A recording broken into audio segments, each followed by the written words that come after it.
I'd like to welcome you to the National Museum of the United States Army monthly book talk for August of 2022. Again, as you can see from the slide, we are talking about Feeding Washington's Army, Surviving the Valley Forge Winter of 1778 by Ricardo A. Herrera. Rick Herrera. So welcome again. Rick is an historian at the Army War College in Carlisle, Pennsylvania. Spent some time as a staff ride leader and staff ride expert out in Fort Leavenworth, Kansas. And I've known Rick now for about 20 years, beginning when he was on the faculty of Mount Union College in Ohio. So that's where we met, and we're glad to have you with us, Rick, and welcome.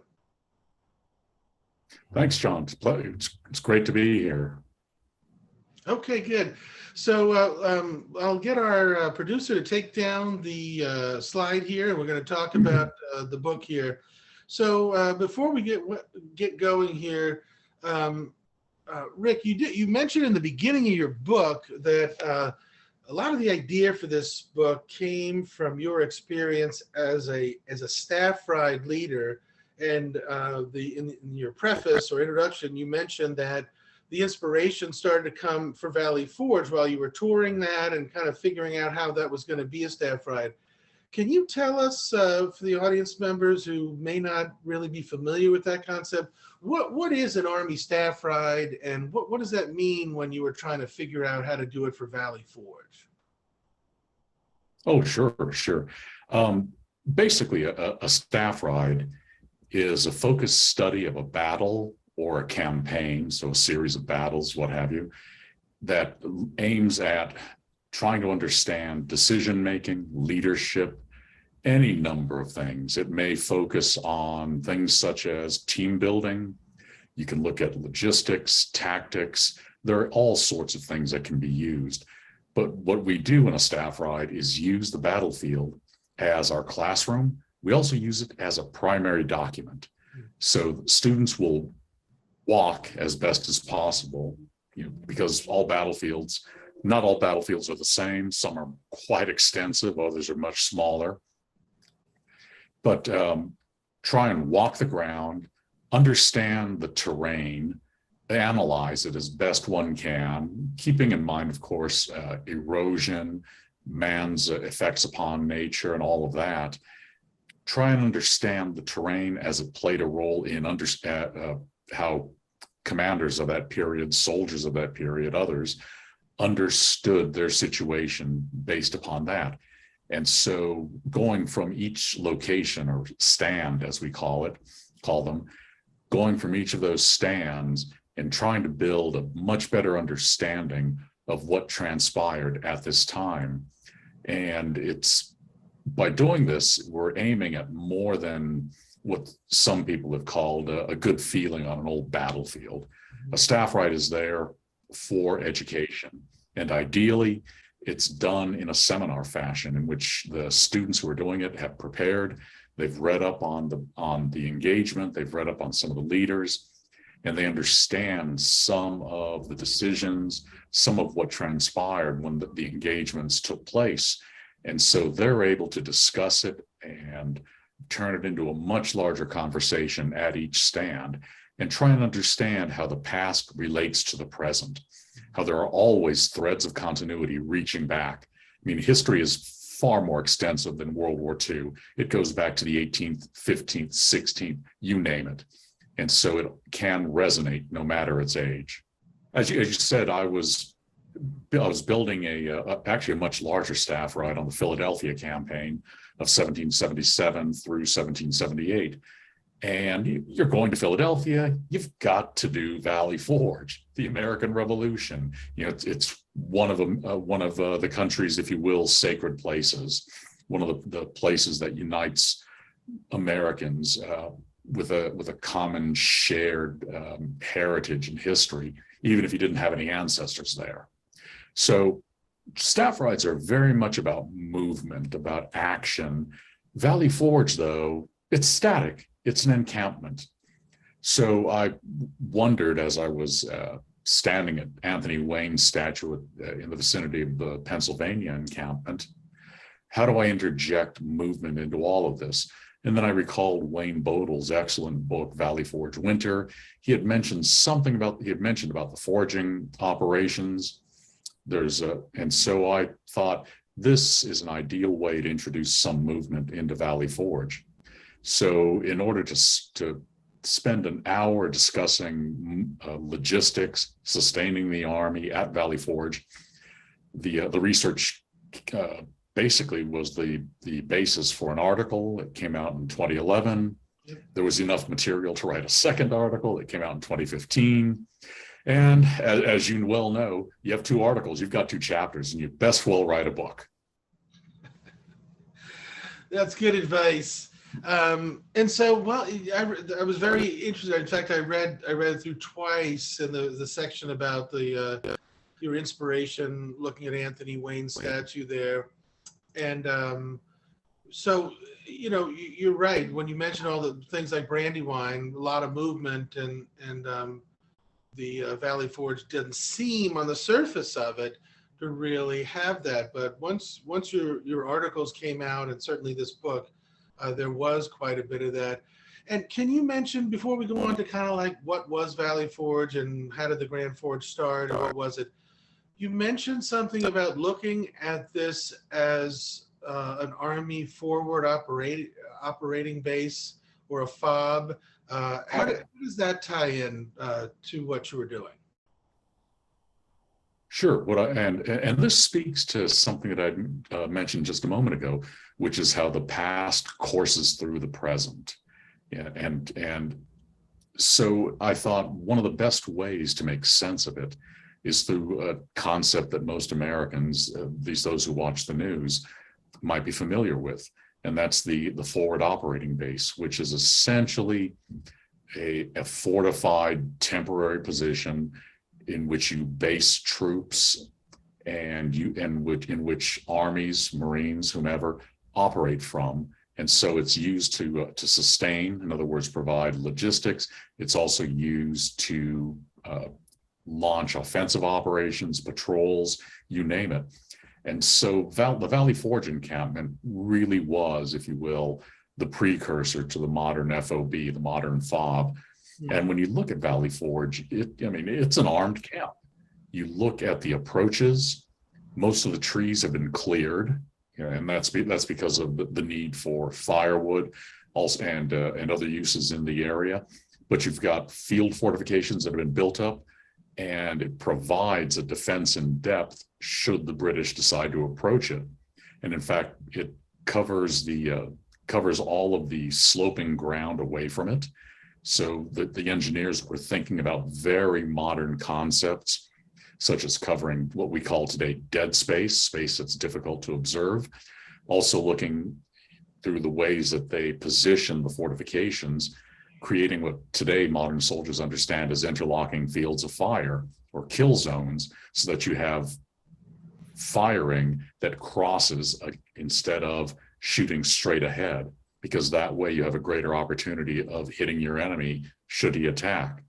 It covers those major approaches, as I said, but also should they get pushed back, there's a star fort that covers the ford to the north across the Schuylkill. But then on Mount Joy, you've got lines of entrenchment. And so what Washington's engineers really did was develop an armed camp with a defense in depth. And so all of these are, as I said, very familiar themes to modern students of military history. And so it speaks again to those threads of continuity. And in a much larger sense, this whole thing came out of a teaching moment. And so in my mind, it illustrates the necessary connection between research and writing. One does not preclude the other. And in fact, I think it's incredibly important to be an active researcher, and if at all possible, to write about it, to publish, to get it out to the public. And all of that helps feed into one's teaching, which in turn informs one's research. And my students, when I was teaching at the School of Advanced Military Studies at the Command and General Staff College at Fort Leavenworth, they helped me with this when I would discuss things with them, and they helped inform much of my own understanding of how I approach this book. Thank you, Rick. Let's go ahead and talk about what Valley Forge was in a nutshell, and just really kind of the basics. Why did Washington move there? What was the purpose? What were the problems leading up to his eventual decision to go on a grand forage? Sure. I'll back it up a little bit. I promise not to take you back to when the earth cooled, but Washington had fought and lost most of the engagements in the Philadelphia campaign. And then that starts out in August of 1777 when the British Army under General Sir William Howe lands at Head of Elk, Maryland. Fast forward then to December. Washington's army has recently, back in October, lost the Battle of Germantown. It had started out well, but things went pear-shaped, as they often did.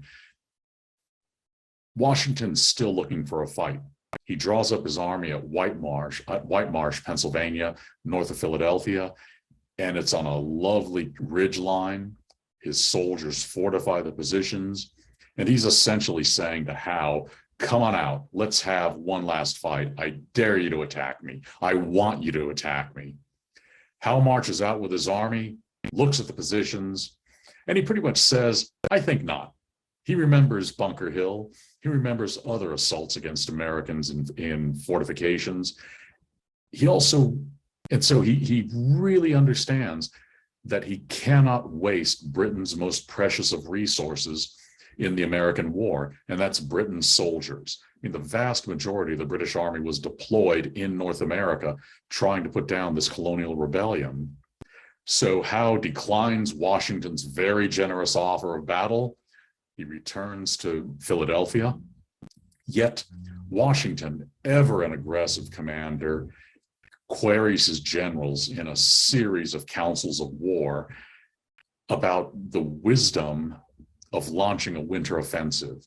But he's also looking at what modern day planners would call branches and sequels. And so he's thinking about, if we attack and it goes well, then what? If we attack and it goes poorly, then what? And so he's thinking about the next steps. His generals are thinking about the next steps, and he's using them in a manner that is very reminiscent today of modern day staff work. Not quite as detailed, but still, it's got some strong echoes that suggest some pretty forward thinking on Washington's part. After a series of discussions with his generals, and observing British fortifications at Philadelphia, he decides it's not a good idea to attack Philadelphia. Now, on the surface, one might think that it's perhaps a bit of madness on Washington's part to launch a winter campaign, but think about what Washington and his army had done the year before. A place called Trenton, bagging a Hessian brigade, crossing back across the Delaware, returning, fighting the Second Battle of Trenton, then evading Cornwallis's force, marching on the rear guard, winning yet another victory at Princeton. Now Washington's got an army, many of whose officers have got a year of seasoning. They're veterans. Many of the troops have reenlisted. So Washington's got, despite its poor condition physically, got a force that I think was very much capable of launching a winter fight. But after deciding not to do this, Washington then needs to determine where best to put the army for the winter. Many options, places like Wilmington, Lancaster, Reading, all of these come up in discussions. Ultimately, Washington determines that locating the army in the Great Valley, as it was called, that would be the best place. So it's really a compromise. And like all compromises, nobody's happy. So Washington decides to select or go with suggestions from William Alexander, AKA Lord Stirling, and locate the army at Valley Forge. And what this offers the army a chance to do is to deny the British Army its ability to exercise control in southeastern Pennsylvania without a challenge from the Continentals. It also allows the Continental Army to serve as a proxy for the Second Continental Congress. So the army serves as the representation of civil authority. It also does another task. It helps bolster the very weak position of Pennsylvania's government. While it's doing that, it's able to keep an eye on the British. It's able to show the people that the Continental Army, the Continental Congress, all of it still exists simply by its presence, simply by challenging the British for control of this area. Now, Valley Forge is something of an irony. These are American soldiers who were starving rather, in a land of plenty. They're surrounded by rich farmland, rich pasture land. There were tens of thousands of bushels of grain near them. There were storehouses. The problem, though, well, several problems really. The transportation system had broken down. There were no wagons to be had. I think there were maybe 8 wagons in camp at one time, and Washington needed dozens more on a daily basis just to feed his soldiers. Moreover, in a much larger issue is the way that the Continental Congress had structured the commissariat and the quartermaster general's departments. And this is not to say that the politicians were stupid or dishonest or any of that. These were men who were working sincerely, doing their level-headed best to try and create a republic. They're building an airplane in flight, as the saying goes. One of their great concerns that they shared with their former brethren in England was a fear of a standing army that could impose tyranny. They understood liberty and power in gendered terms. So liberty being feminine, always needing constant protection and guidance and guarding. Power, authority, that being male, always threatening, grasping. And so in order to try and constrain the appetite of power, they constructed a system that in effect hobbled purchasing agents for the quartermaster general's department as well as the commissary general's department. So these attempts to try and prevent the growth of power actually hobbled the efficiency of the purchasing system, and the soldiers suffered. Not because of any intention to make them suffer, not because of any ill will, but out of fear. And so this is the government that people desired, and other people paid the consequences for it. Okay, thanks, Rick. Before we get into the actual operation of the Grand Forage, I want to ask you about a part you have early on, which I thought was very interesting and very striking. I'm going to read it for those in the passage. Sure. You write, in the mythic telling, the Continental Army emerges as a static force, a Greek chorus trumpeting stoic martial values and patriotism. While there are kernels of truth to these legends, they reduce the Continental Army to passive witness and caricature. Can you tell us a little bit about more what that means? It's a very striking 2 sentences there about Valley Forge in general. Thank you. I think if you ask most Americans, we grew up with the myth of Valley Forge. And when we sketch it broadly, you have the story of barefoot soldiers marching through snow, bloody footprints along the roads, standing around at Valley Forge, huddled over fires, poorly clothed, poorly fed, and suffering, and in a sense, suffering on the cause for the cause of political independence, not freedom. I mean, if you were a white American in British North America, you're among the freest people in the world. But for political independence, the other part of that story is the British Army. It sat in Philadelphia and it did what all good 18th century armies did in the winter. It gambled, it drank, it whored, it rested, it conserved its strength, and got ready for the spring campaign season. This all sounds really noble. It makes us feel good as Americans. We're virtuous. We're suffering on behalf of something greater than us. Okay, that sounds nice, but it's nonsense.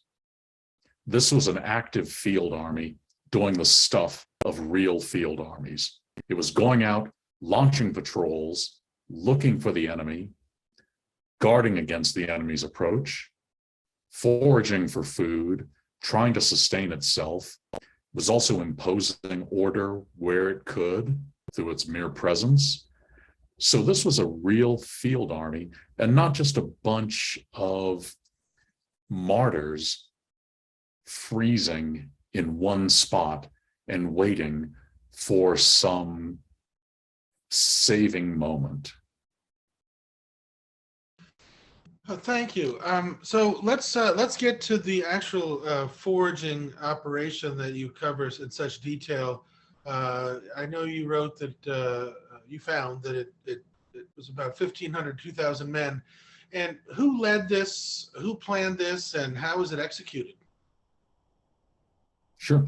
Well, in February of 1778, Washington shares that he feared that the army was on the verge of collapse. He thought it would either have to disperse or it might actually just fall apart because of the lack of food. Soldiers were crying out more than once to their officers, "No meat, no meat."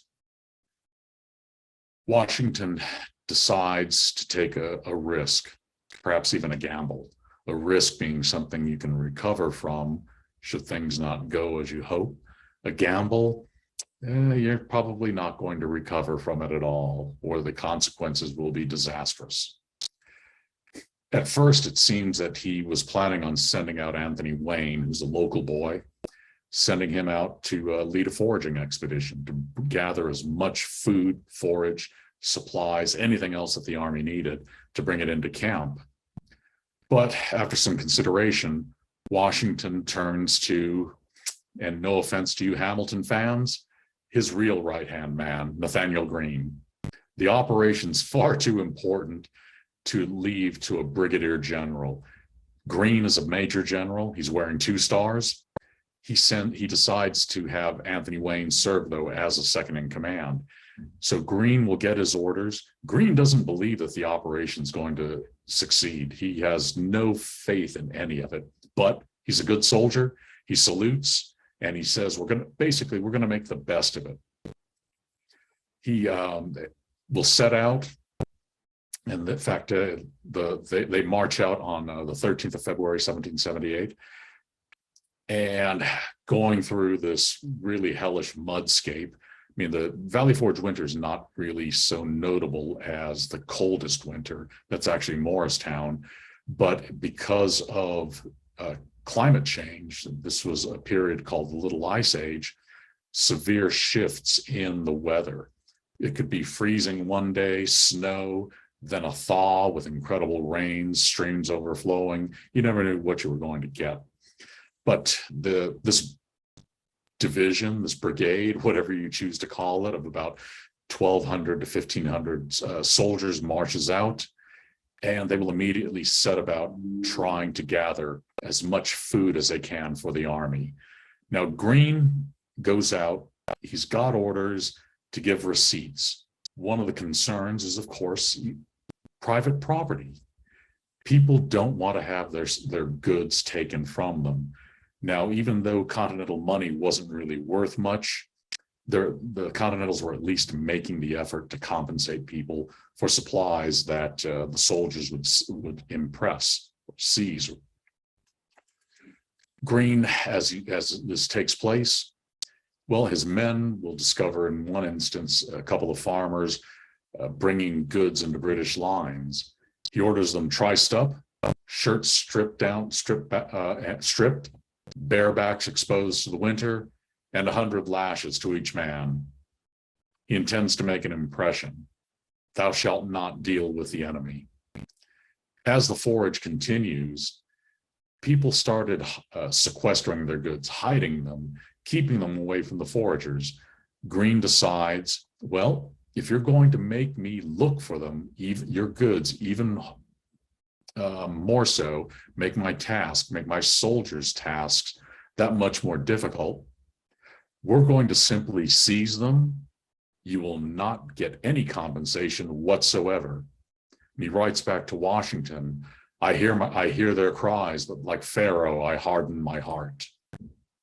So Greene will continue through this in February. He then decides to send Anthony Wayne across the Delaware River into really West Jersey, but today better known as South Jersey.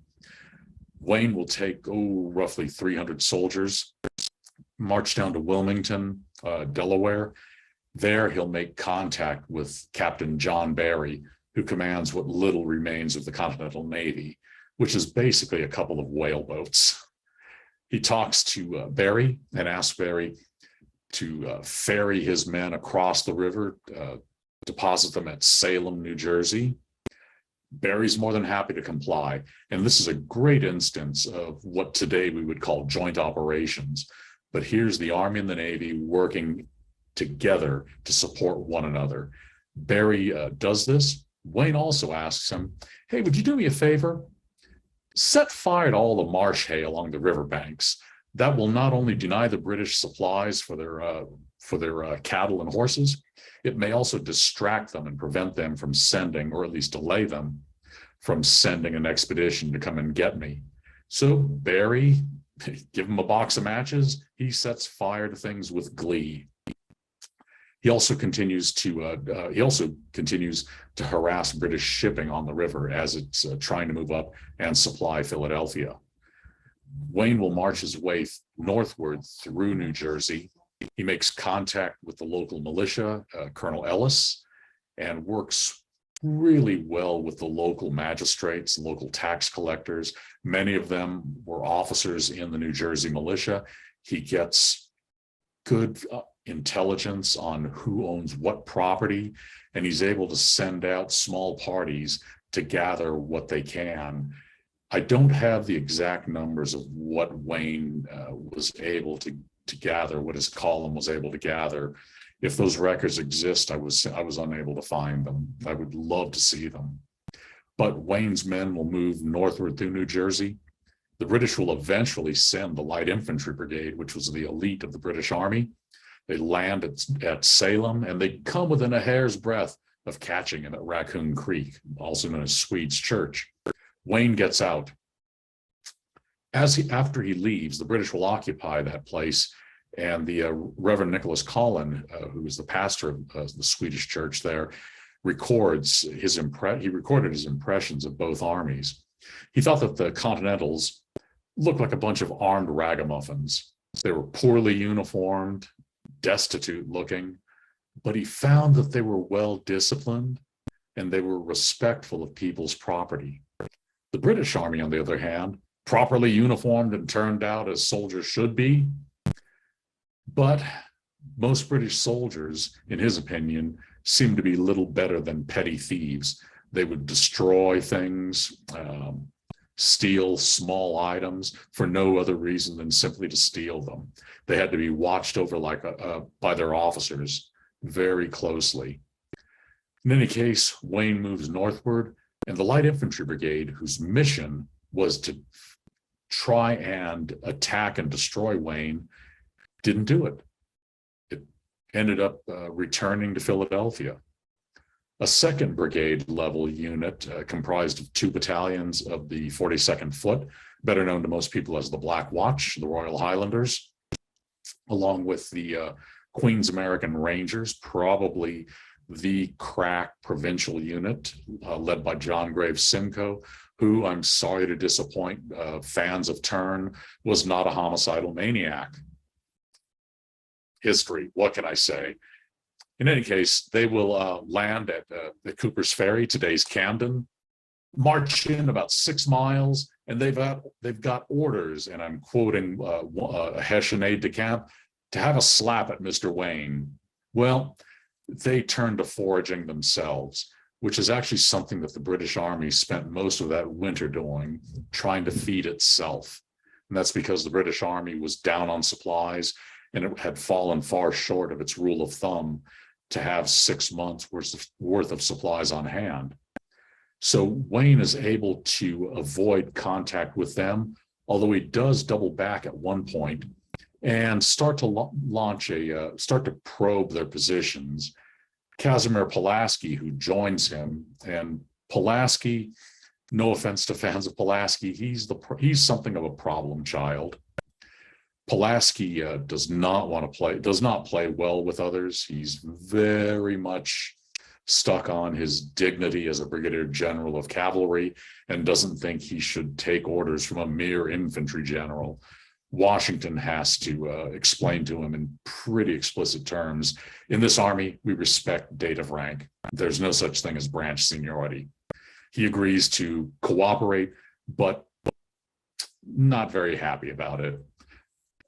He will force an action at Cooper's Ferry, get his horse shot out from under him, and Wayne, who's anything but mad, is forced to fight a pretty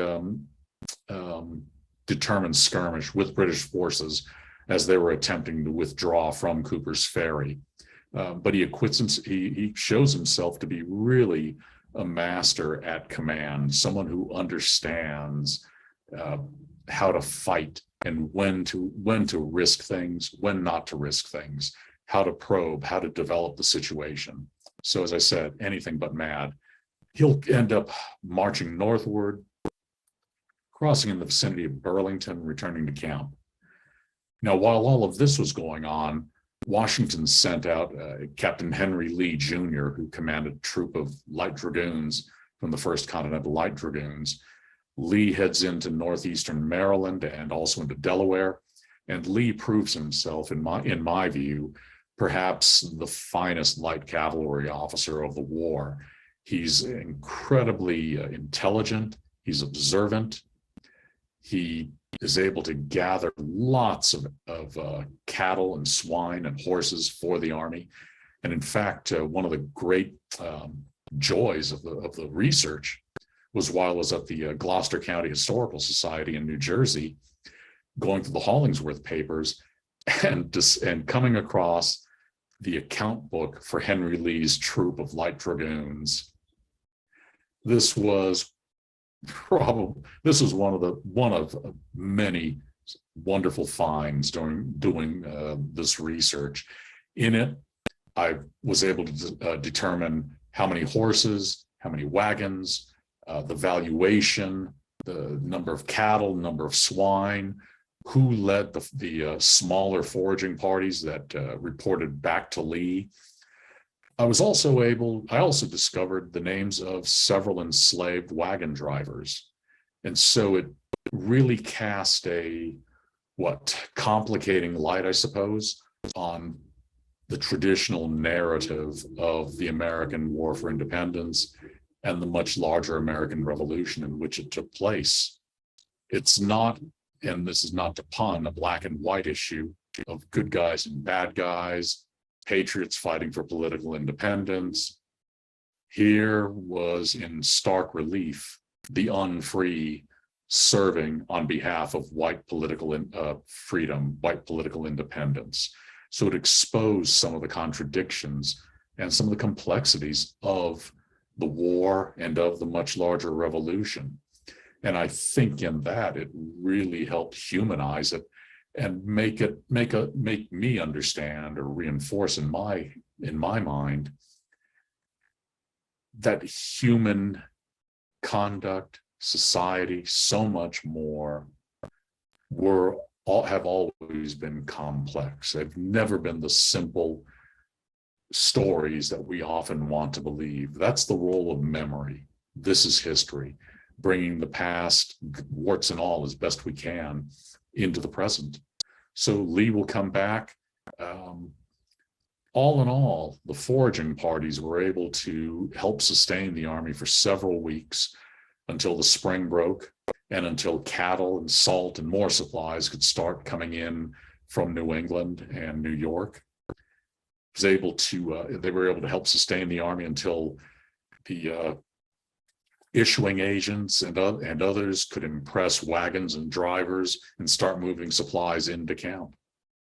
So a small operation with tremendous results, wholly tactical in its execution, but thoroughly strategic in its implications.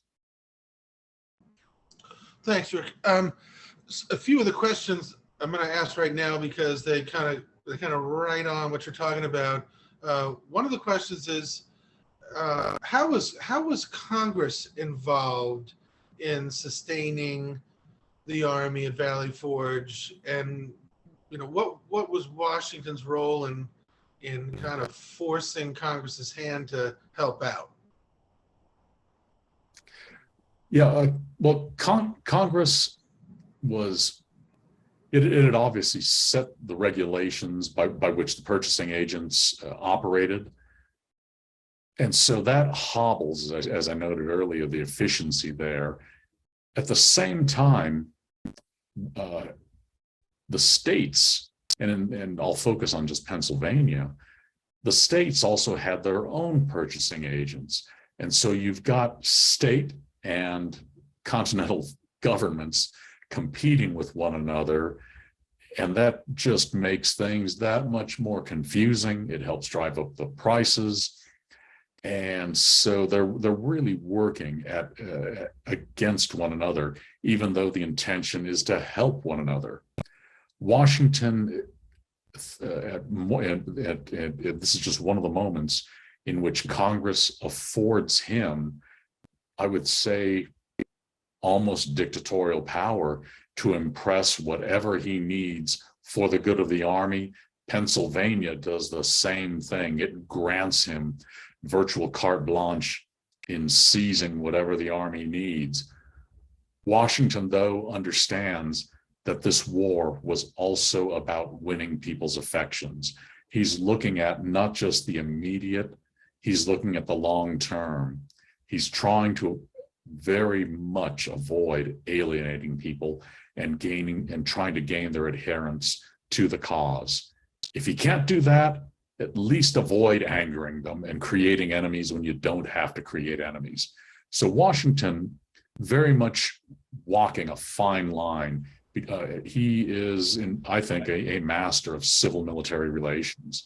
And in part, his having been a politician helped. His having been a soldier in a previous life had helped.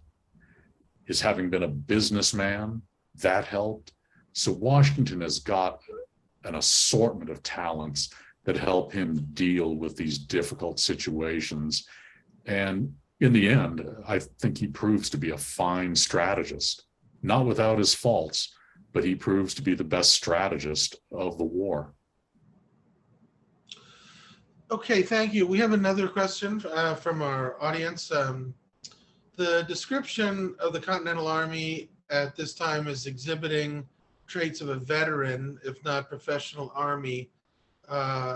Is that your observation, and how do you come to that? What does your research tell you that makes you kind of think that way? Sure. Well, the way that these foraging columns were able to operate, and indeed even the planning, if you will, such as it was, Washington was able to give broad guidance to his officers, and in this case, it's Greene, Wayne, and Lee. Give them their left and right limits, if you will. You can do this, you can do that. Don't exceed these orders. He's built up over the couple of years that he's known these officers, and he's developed them as leaders.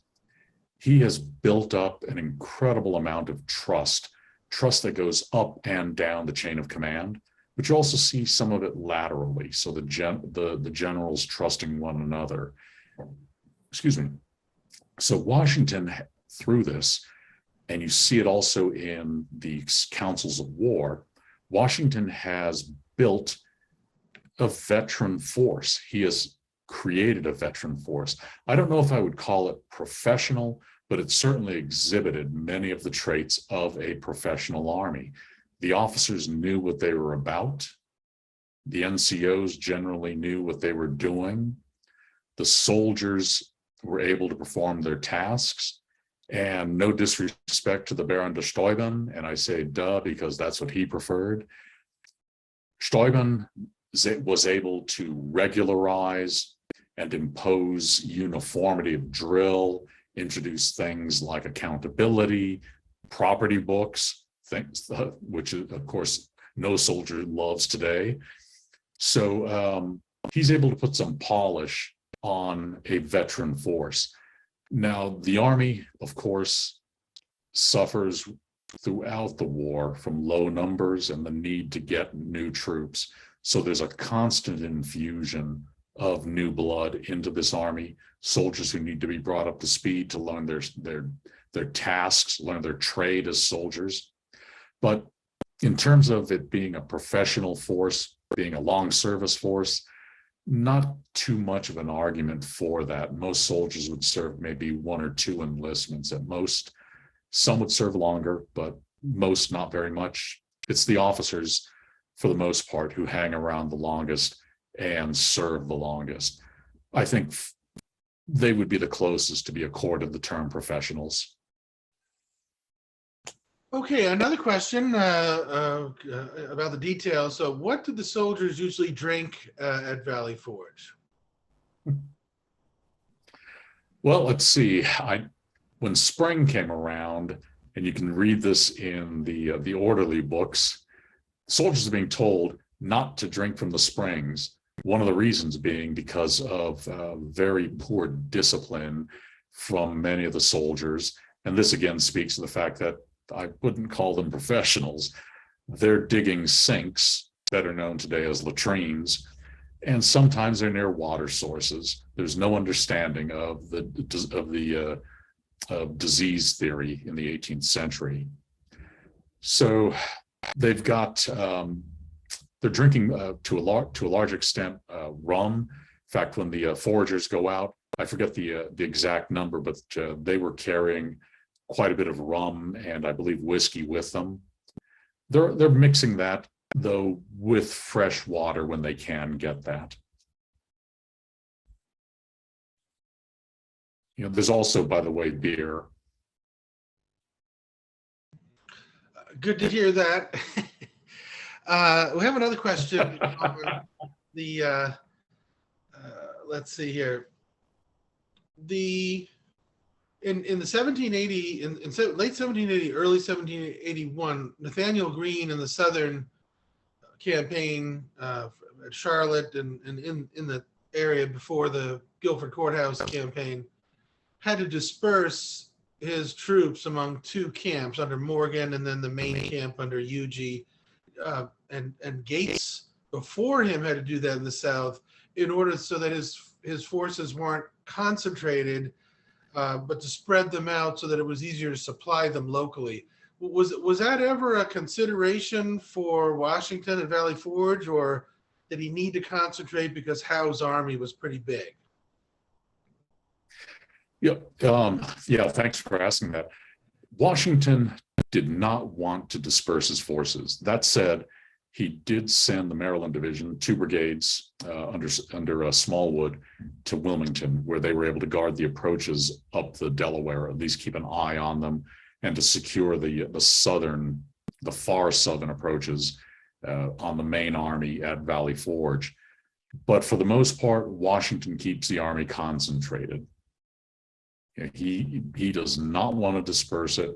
In his mind, I believe, dispersing it invited an attack. Dispersing it reduced the physical presence and what that would mean to people by being at Valley Forge.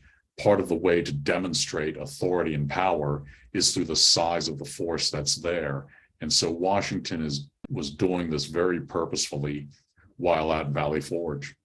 It's all a part of that much larger strategy of denying the British absolute and unfettered control of southeastern Pennsylvania. Okay, another audience question. How in teaching and presenting about the Revolution, or the Revolutionary War, how do you strike the balance between making the period real for your audience versus today's concepts on a very different era? Sure. Yeah, is that okay? Yeah. Yeah. I think in teaching, researching, analyzing, and telling the story of the past, one, I believe, needs to keep a foot in the past as best as possible, trying to understand past characters according to their own lights, trying to understand their world as they understood it. At the same time, we keep one foot in the present, and that we need to do that, because if all we're doing is telling a story about the past simply to tell a story about the past, then it really smacks a little more, to me, than of antiquarianism. Ultimately, we have to ask how the past exists in the present. And like every generation of historians, we interrogate the evidence of the past, the actions, the decisions. We analyze it according to concerns of the present in order to better understand our current age.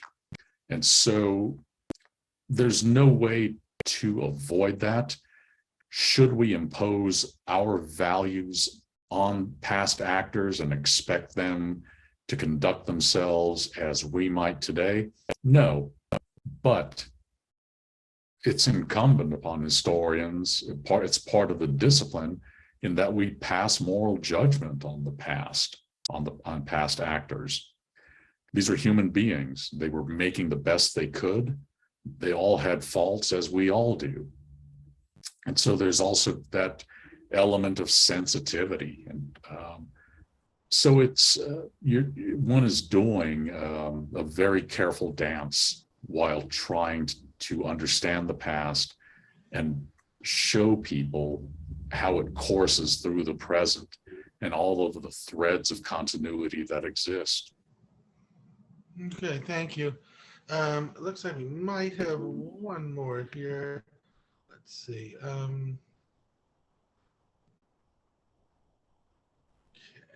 Armies at least as long ago as Alexander have foraged. What made Washington's efforts unique?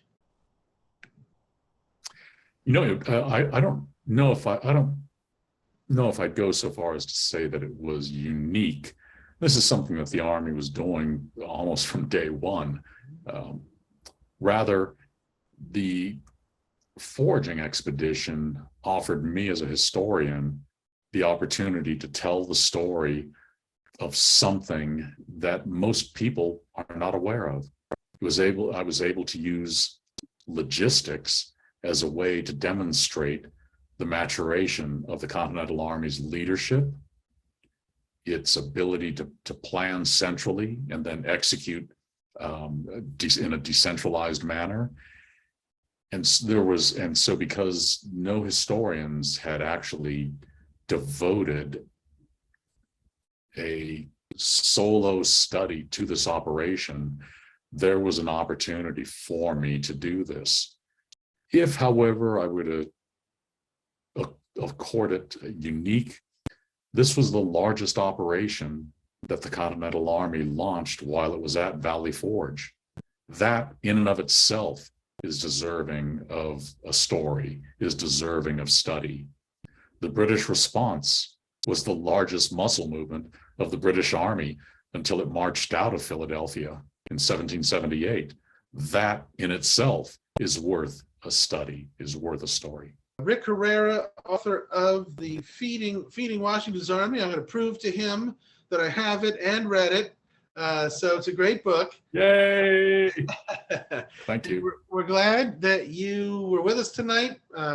always a pleasure. And now that you'll be a little closer, I hope we'll get to see each other more. So thanks very much from the National Museum, and congratulations on the book. Thanks so much, John. It was a real pleasure. Thanks to all of you who decided to listen to me talk about the story of the Continental Army going for takeout. All right. So our audience, thanks for tuning in with us. As Rick said, we're always glad to have you, and we look forward to seeing you at a future event. So with that, I will say goodnight to everyone, including Rick, and we will see you at hopefully at the museum or on a program. Good night, everyone.